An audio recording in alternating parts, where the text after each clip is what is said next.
at the Mass General Hospital. He's one of the good guys. Me, maybe, I don't know, we'll see.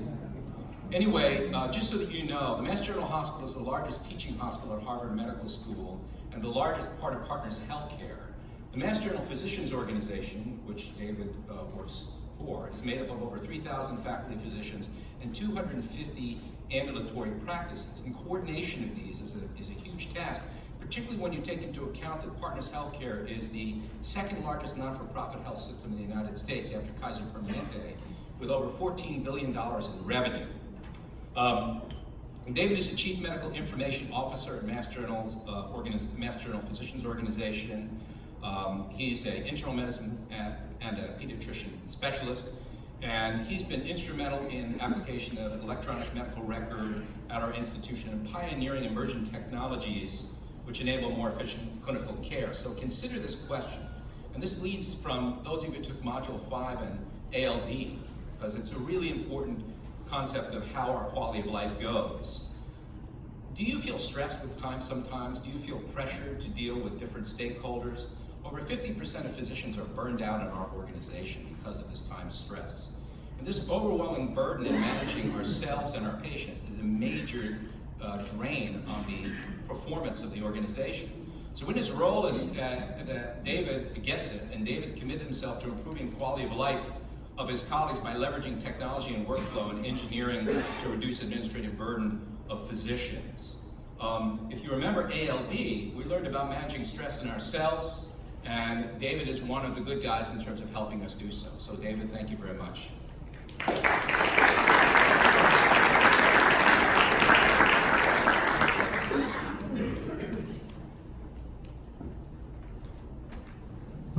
Thank you so much, John, and thank you, Boris, Shilpa, and the entire PLD team for this opportunity to speak to you. It's an absolute thrill. And already in preparation for this, one of the great thrills is John indeed was spending an hour with you in your office, and from good guy to good guy, it's good to feel a comradeship with like-minded souls within healthcare. So I, this morning, bring you greetings from the healthcare vertical. And I hope and I anticipate that what you'll find is principles in the story I'm about to tell you that are applicable across verticals and really in whatever field you happen to be in. And so with that, let's dive right in. So as JP indicated, I come from Mass General. I've been there for 25 years, trained in internal medicine and pediatrics at Duke Medical School, and then came to Boston for my internship and never left. In fact, I still practice primary care on the front lines in one of our MGH practices, so I understand what our physicians, our nurses, our clinicians are going through on the front line. Mass General itself is the third oldest hospital in the country and the anchor medical facility for Harvard Medical School. Over the years, we've seen major medical innovations dating back to 1846 with the first demonstration of ether anesthesia in the operating room.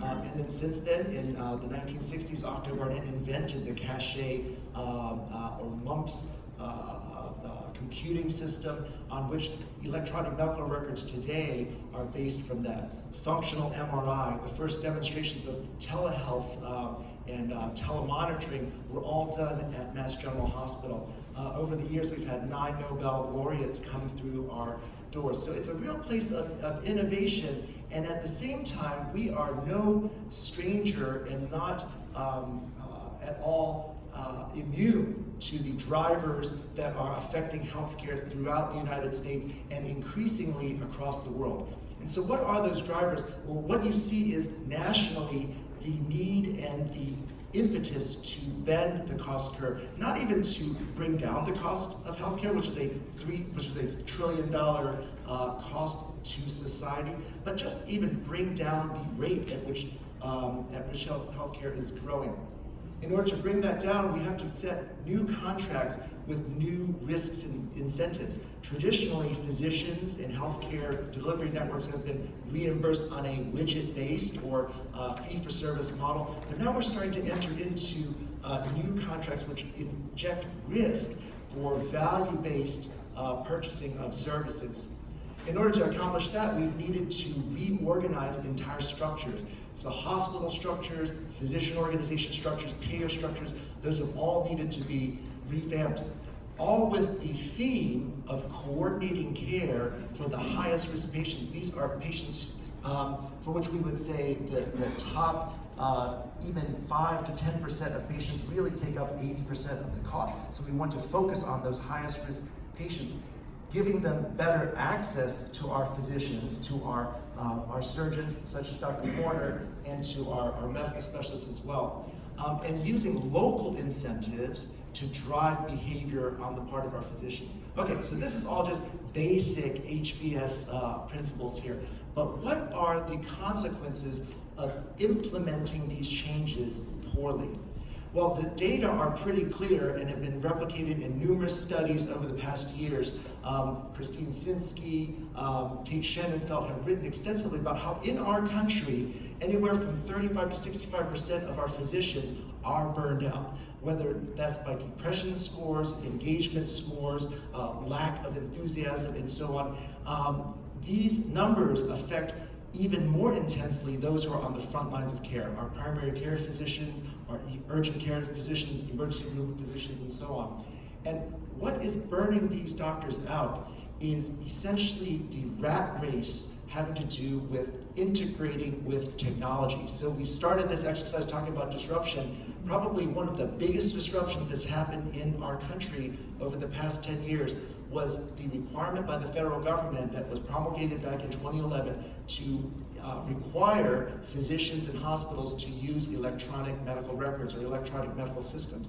And what's been the result of that? Well, here's a view of what the day in the life of a doctor is like and the day in the life of a patient today.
Isn't it? I know that this is an international group, but I wonder if just about everyone here has felt some of that, the patient side of this, when your doctor is eyeball to eyeball with a 27-inch monitor and typing away on a screen with their back turned to you. Can you imagine if I did a presentation like this for half an hour? You wouldn't be too happy, and yet what you saw in that video is typical of what's happening in healthcare, in the exam rooms for our doctors today. And what you see in the video, and the reason that I collaborated with our Cryo Risk Management Foundation to produce this video, was to get the message out there that people are suffering. The very providers who are supposed to be delivering the healthcare to our patients are living in this kind of way. So the rest of what I'm going to be talking to you about here, you can think of it as, yes, it's peering into the future of healthcare, at least an aspect of healthcare that I think is critical, but also asking for your help. Because you are coming from the various sectors, the technology sector, the finance sectors, the innovation sectors, that we are looking for to help find solutions to what you just saw. Now, it's not just the doctors who are suffering. If you look at statistics in nursing, it's the same sort of thing. And so really we're talking about all clinicians, the people who touch patients are being burned out. And what is specifically causing the burnout? Well, every 2 years at the Massachusetts General Hospital, we survey all 3,000 of our faculty physicians. And we ask them, how are you doing? And what we find is just like the national average, anywhere from 42 to 46% of our physicians say that they are burned out. And in some of our departments, it's as high as 80%. Can you imagine going to a doctor and knowing that there's an 80% chance that the physician who's sitting in front of you doesn't want to go on and is depressed, is unengaged, doesn't really want to be there? That's not the kind of environment that we want to be in. Well, we've drilled down further to ask, well, what is burning you out? And what the physicians tell us, it's the administrative burden attached to how they take care of patients. It's things like working in the ambulatory electronic record. It's doing medication reconciliation, taking care of prior authorizations, even things like their re-credentialing with the Harvard Medical School process. Now, any one of these factors, the doctors would admit, yeah, that it needs to be done. You have to reconcile medications, you have to work in the electronic record, but in aggregate, it leads to the burden that's causing people to be burned out. Well, also at Mass General, back in 2014, when we transitioned from a legacy electronic health record, or EHR, into our current electronic system, the CEO at that time, David Torchiana, came to me and he said, David, as the CMIO and as the liaison between our doctors and anything that touches their lives from the IT perspective, in some ways, you are responsible for implementing all this technology that's burning out our doctors, so you come up with a solution. And so I thought about it, and I took to heart what he told me about just take a team, get them together, don't tell me what you're doing, just come back with a solution. And I thought about what Lockheed Martin told their chief engineer, a man named Kelly, at the end of World War II, when the United States went head-to-head against the Soviet Union, and they realized the Soviets were actually ahead in terms of jet propulsion, bombers, and so on. And they knew that through the usual bureaucratic methodology, the US would never catch up in terms of jet fighters and so on. And so they went to Kelly Johnson, and they said, don't tell us what you're doing, just go back into the hangar and come back to us with a jet fighter. That program that he assembled of engineers, architects, aircraft designers, was what we now know of as the Skunk Works.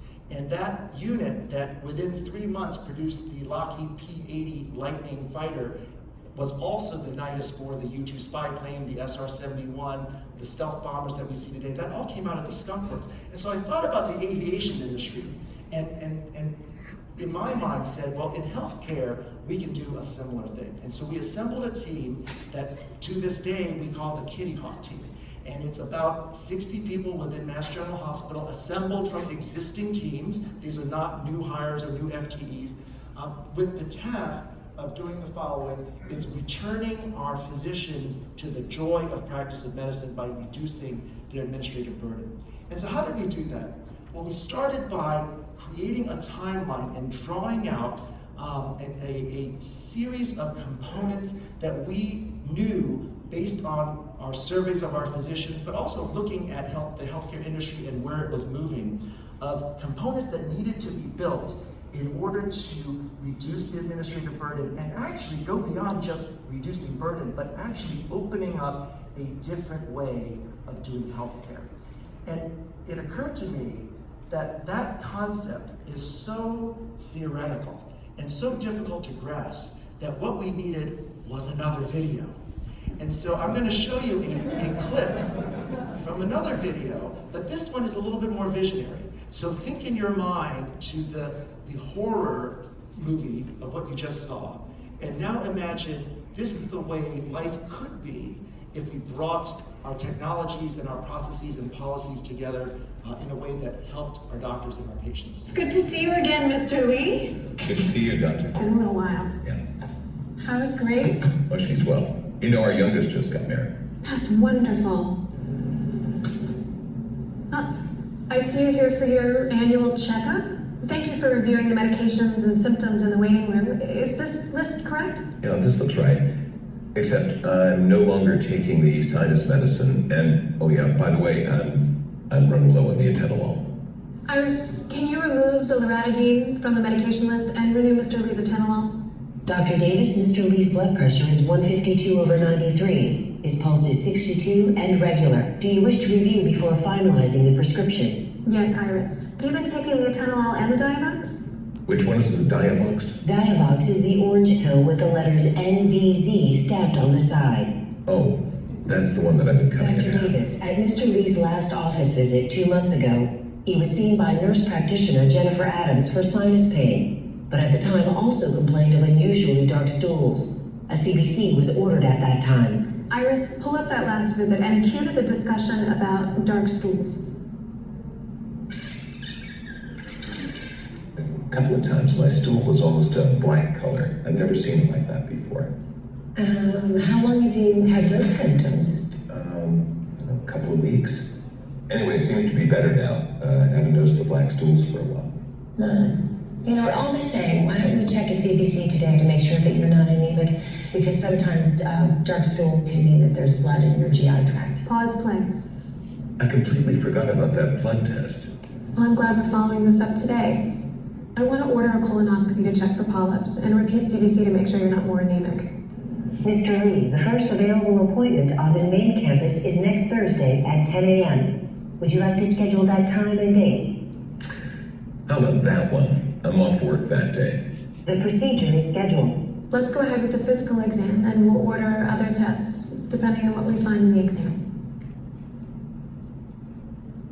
I'm glad I caught you, Mr. Lee. I was just reviewing my notes from your visit last week.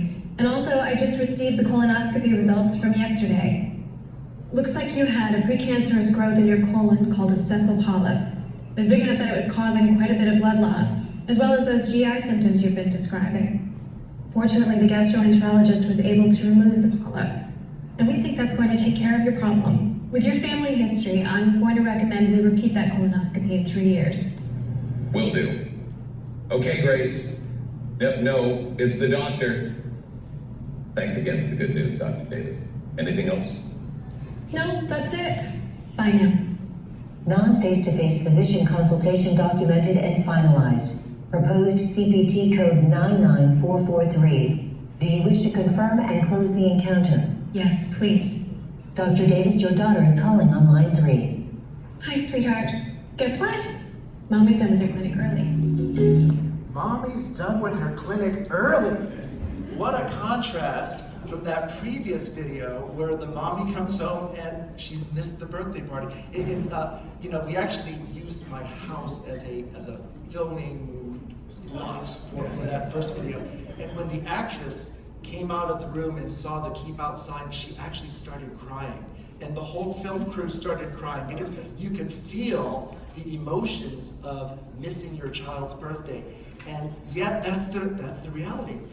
Now, with this video, I have to say, when we first showed it to my teams and started showing it to physicians at Mass General about 5-6 years ago, at the beginning of the Kitty Hawk vision, you know what the response was? Creepy. Creepy.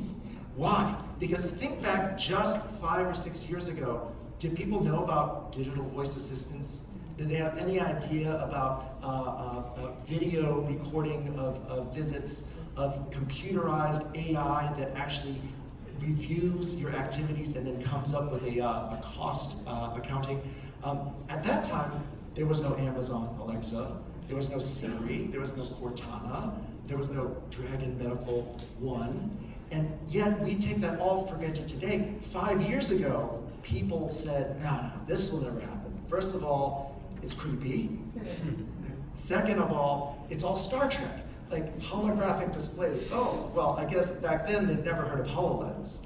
You How about, video indexing, where you can say scroll to the part where I talked about the CBC. Well, people haven't looked at the, any video editor that you can buy off the shelf today, where you can just scroll right up to the event and index automatically. And certainly the current revolution, that fourth revolution in AI, has brought to our houses, into our mobile devices, technologies that 5 years ago we couldn't have imagined. But think about what we were envisioning even back then with the displays. And the purpose of which, by the way, was not just to dazzle us with the technology, but really point out that the real vision is returning the doctor and the patient to being eye to eye, face to face, instead of doctor face to face with the 27-inch glass.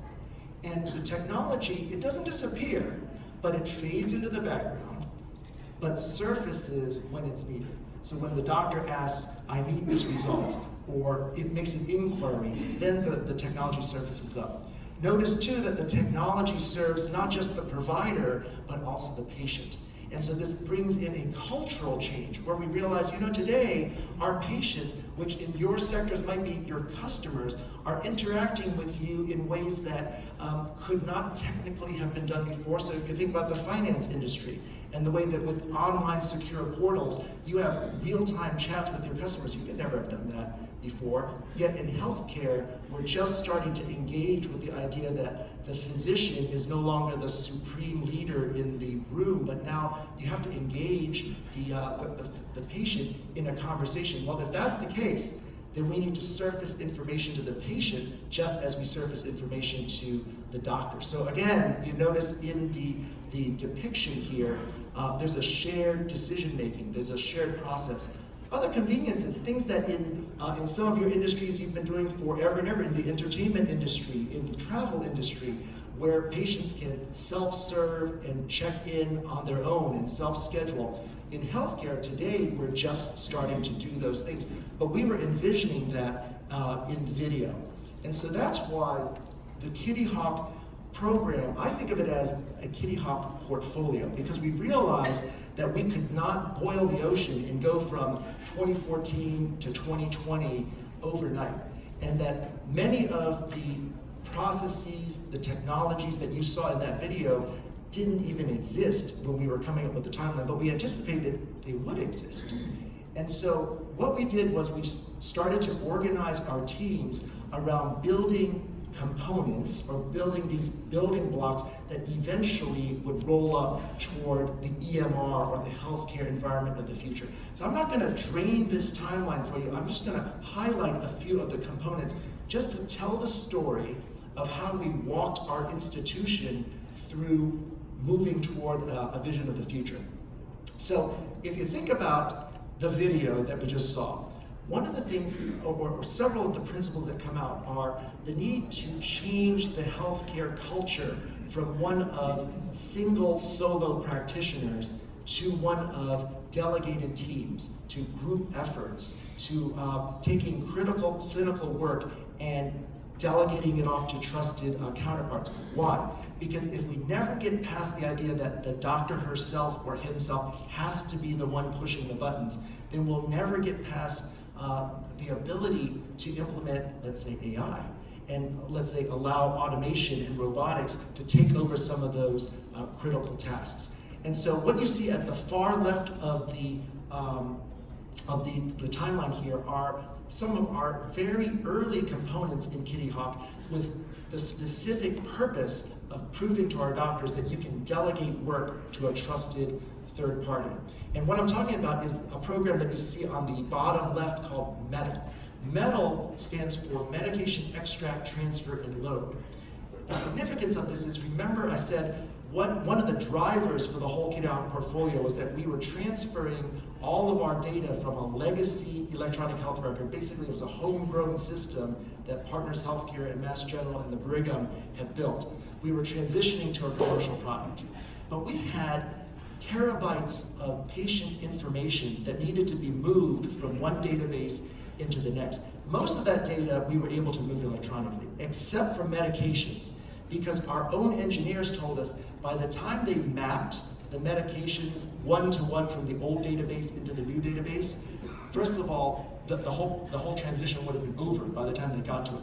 The second problem is, because they are medications, if you put this into the hands of engineers and analysts, if they make just one mistake, somebody can die. And so they had a brilliant idea. They said, you know, so the transfer of medications we will have done by the doctors. And so on day one, the doctor will go into the old EHR and type the data into the new EHR. That was the original plan. And at Partners Healthcare, we went live across multiple hospitals. And the first hospital that went live, I was actually there to help support them. On day one, I literally had doctors run out of the room, grab my lapel and said, David, stop the medications. They were asking us, please do something to automate the process, because our doctors, even when they got great at transferring medications, took about a minute per medication to transfer them from the legacy system into the new system. And so in a primary care practice where you might have 12 or 15 medications, that's your entire visit, just typing in medications. So what we did through the MEDAL program was we engaged a trusted third party. It's actually a company called IKS, which employs hundreds of physicians in Mumbai, India, who were trained in the medical system there, not credentialed to practice in the United States, but were familiar with working in the electronic record. They're familiar with privacy rules. They had previously done work in chart auditing, so they were well aware of the security and privacy rules of engagement. And we engaged them to ask, could your physicians work with our physicians to actually transfer the medications for us? By the end of our 9-month transition at Mass General Hospital, this third party had transferred 350,000 patient charts with 2 million medications. You do the math, and that saved our doctors 33,000 doctor hours of just typing and transferring. Now, it doesn't sound like a very tech-focused process, but what I'm describing to you is that was a critical process for a number of reasons. One is, prior to that, at Mass General Hospital, we had never delegated clinical work to a third party. And nobody would have imagined delegating clinical work outside of our country. And so what did we have to overcome? We had to overcome the information security issues, network issues, VPN issues, even things as simple as, well, how do we actually vet the 300 or 400 Indian trained doctors who are working with us? Well, we ended up creating policies that essentially treated them as contract employees of Mass General Hospital. So we had to go through the same hospital required training that our own onshore doctors went through, the same police and security vetting and so on. And the reason we had to do this bulletproof and tight is that that's the first project.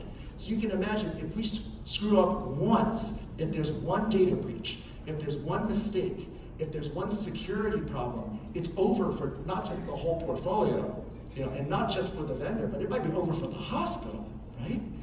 But at the end of that, our doctors realized, wow, compared to the first site at Partners Healthcare that went live, our go live was relatively smooth. And that spoke loads to the ability of Mass General to now think about delegating critical clinical processes to the third party. So related to that, you see one of the other left side early processes was use of voice recognition. You can think back to 5 or 6 years ago. Sure, there was voice recognition. There were companies, IBM, Nuance. They had kind of early editions of voice recognition. But interestingly, despite the fact that our doctors were burned out on ambulatory documentation, they weren't adopting voice recognition. So one of the also early jobs of the Kitty Hawk portfolio was to find ways to engage our physicians around using technology to help themselves. So one of the things that we did was we implemented a program that we called ChartCraft, which not only taught our physicians how to speak into the microphone, but actually brought them through a whole heuristic framework of how to think of your documentation, not just as a note per day, but think of it as an entire encounter with your patient, so that pieces of the chart that are now in the electronic form, you don't have to copy them into every single note, just rely on the chart to speak for itself. Well, fast forward, using techniques like that, change management techniques, training of the entire faculty, we currently have about 50% of our 3,000 doctors trained on computerized voice recognition. And so that in itself, it helps them to reduce the burden. Okay, so I'm going to move down the timeline a little bit because you combine the idea of using technology, voice recognition, and third-party trusted partners to delegate work. Now we start talking about how do we really delegate that most painful part of the physician's administrative burden, which is documentation. How do we actually delegate it completely off the doctor's hands? And that's where we come into the topic of scribes and virtual scribes. And so I'm just gonna drill down a little bit more specifically into this, this use case. So a clinical scribe, for those of you who don't know, is they're typically pre-medical or pre-nursing students who are interested in getting experience working in healthcare. They are contracted through trusted vendors that bring these scribes into our environment, and they follow our doctors around, just as you see in the picture here, writing down everything that happens in the exam room. Now, what we find at Mass General, where we've implemented basically 130 of these actively using these scribes, is that this type of delegation works well in high volume areas such as orthopedic surgery, as a matter of fact, dermatology, the emergency department works very well in those environments, but there are some downsides, the biggest of which is now you've just added another body into the exam room. And now you've got a young person that you've got to schedule, and if they don't show up at work, you're dead in the water. And so we started moving from this, where we essentially proved to our faculty that scribes could be helpful, and you see the data there, to the concept of, well, what if the scribe is not in the room? What if they're in another room in the hospital, or maybe they're in another country? And so in our case, we actually collaborated with the company IKS, the same one that performed the metal project for us. So you see where the story builds. They were successful with metal, and we then said, could you then perform scribing functions for us? And we gave them parameters and strict protocols about what they could and could not do. And the process here now is that today we have several hundred of our doctors, essentially all of primary care, in fact, and several specialties, including cardiology and others, where we walk into the room with a tablet. We turn on, with the patient's permission and consent, we turn on an encrypted recording app, which then records the interaction in the exam room, sends that recording in an encrypted package to Mumbai, where overnight that's typed up not just as a word-for-word legal transcript, but in fact it's as a synthesized medical note. And it's probably easier for me to show you how that looks than to talk about it, so I think here's an opportunity for another video.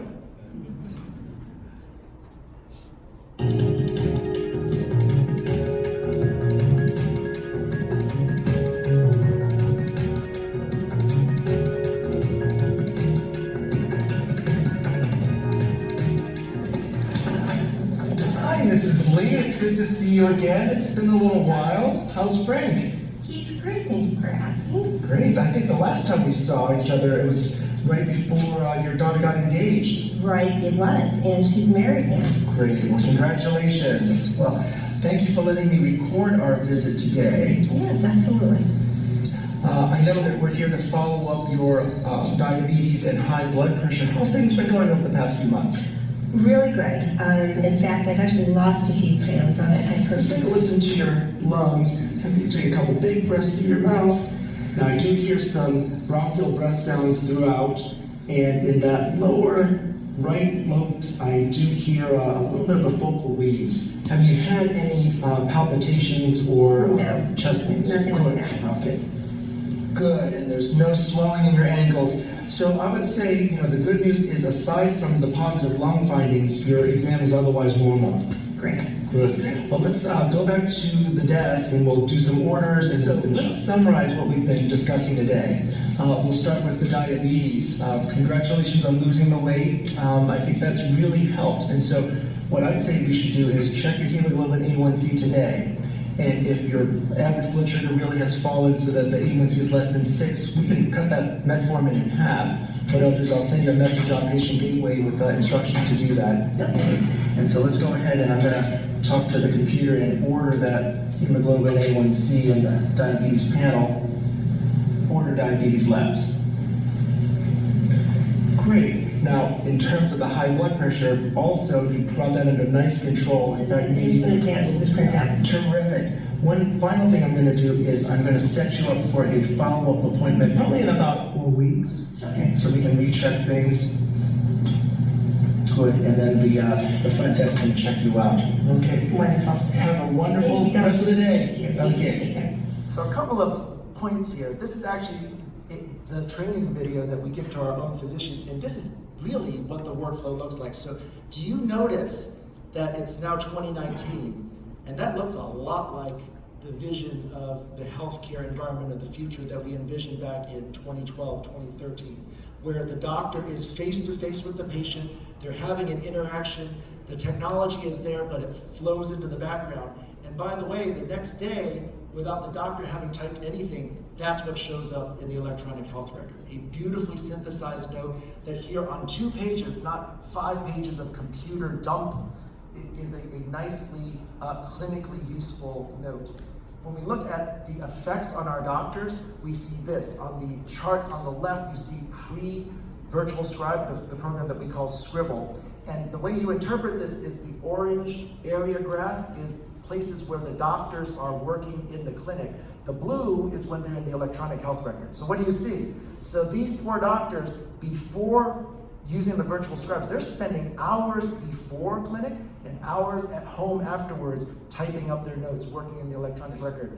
Afterwards, the time they're in the electronic record corresponds to the time they're in clinic. That's the exercise we're looking for.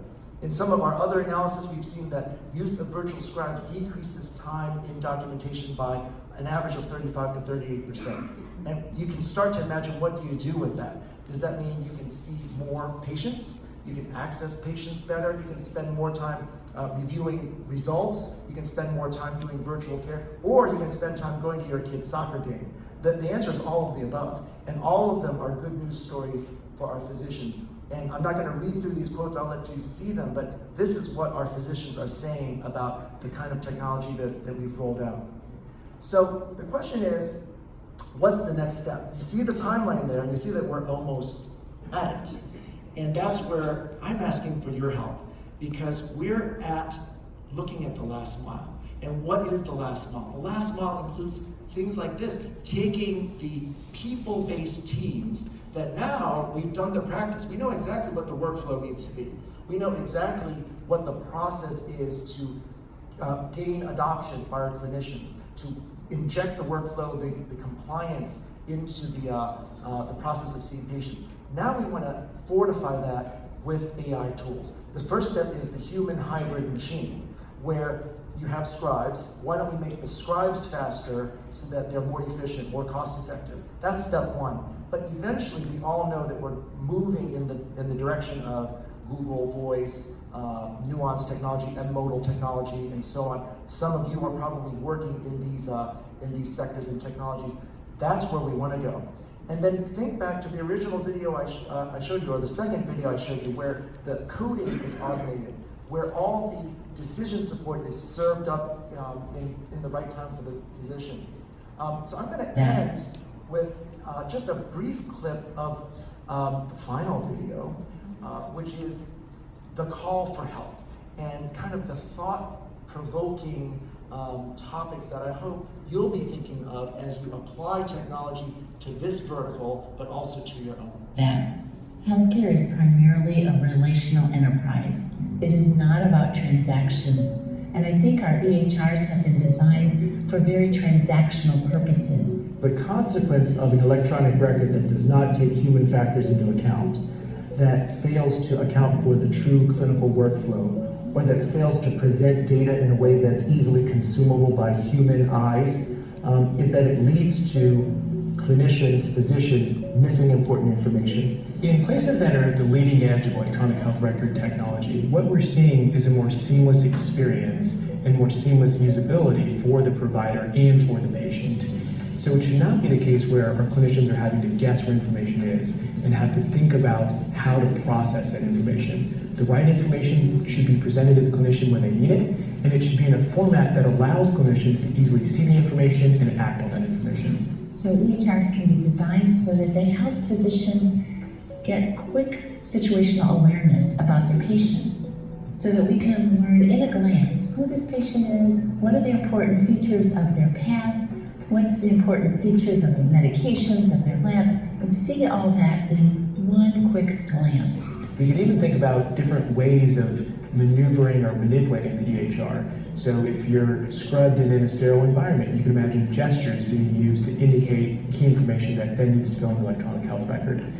We need to leverage technology like artificial intelligence, like augmented reality, three-dimensional displays. We need a whole new paradigm for how we interact with vast amounts of information. We need the artificial intelligence to tease out and help us to understand what is important information from what is noise. If we imagine clinicians being able to more seamlessly document, to more seamlessly place orders, to make it easier for them to do their job overall, to reduce the cognitive burden of making decisions, that would actually lead to greater satisfaction and could potentially solve a lot of the challenges that we see with burnout today.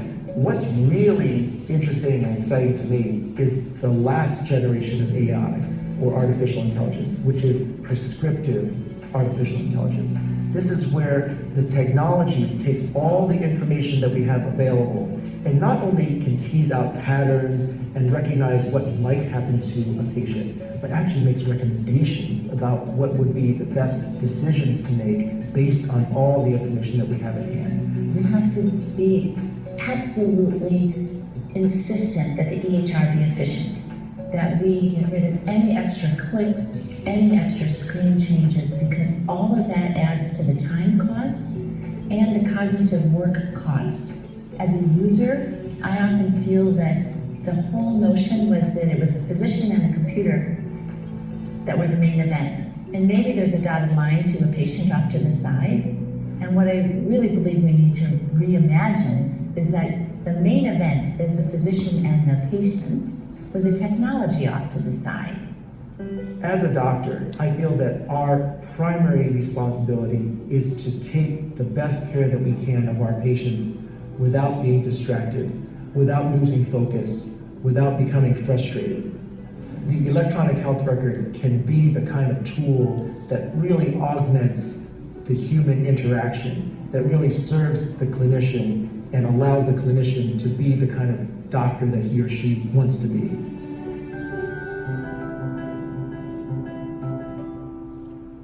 So I'd like to end on a hopeful tone, and I think we can get there.